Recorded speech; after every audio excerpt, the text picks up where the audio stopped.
हरतालिका तीज व्रत कथा।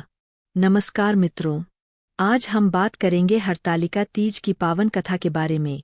यह व्रत सिर्फ एक धार्मिक परंपरा नहीं बल्कि भक्ति, प्रेम और संकल्प का प्रतीक है।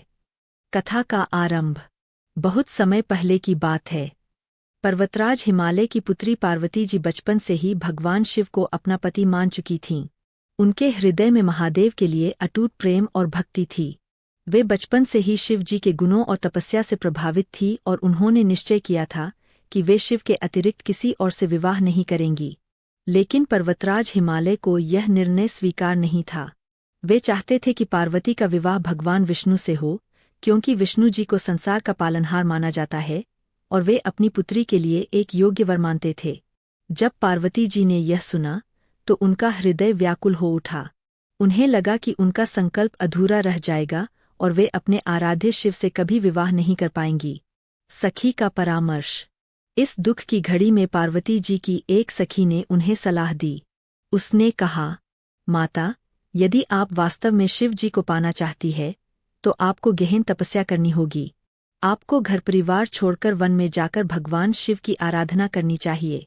केवल आपके अटूट संकल्प और तपस्या से ही महादेव प्रसन्न होंगे और आपको स्वीकार करेंगे।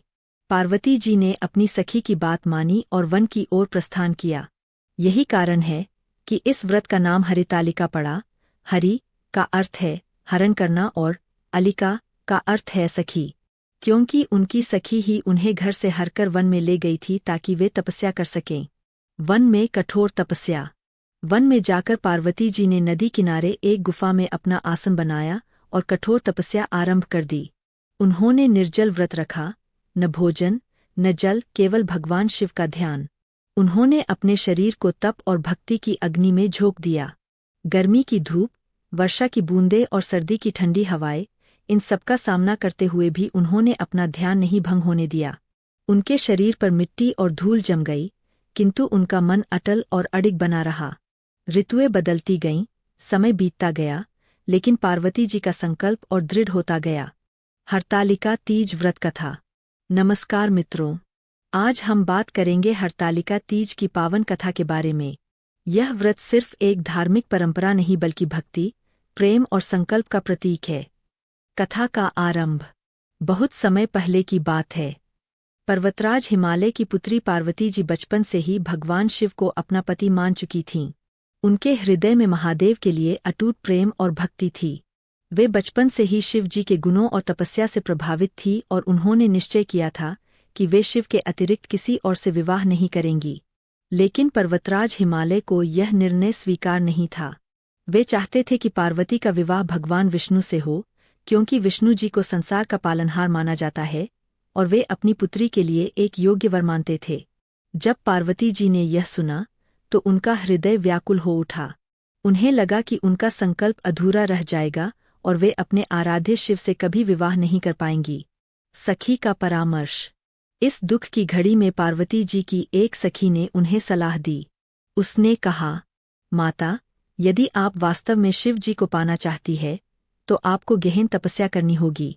आपको घर परिवार छोड़कर वन में जाकर भगवान शिव की आराधना करनी चाहिए।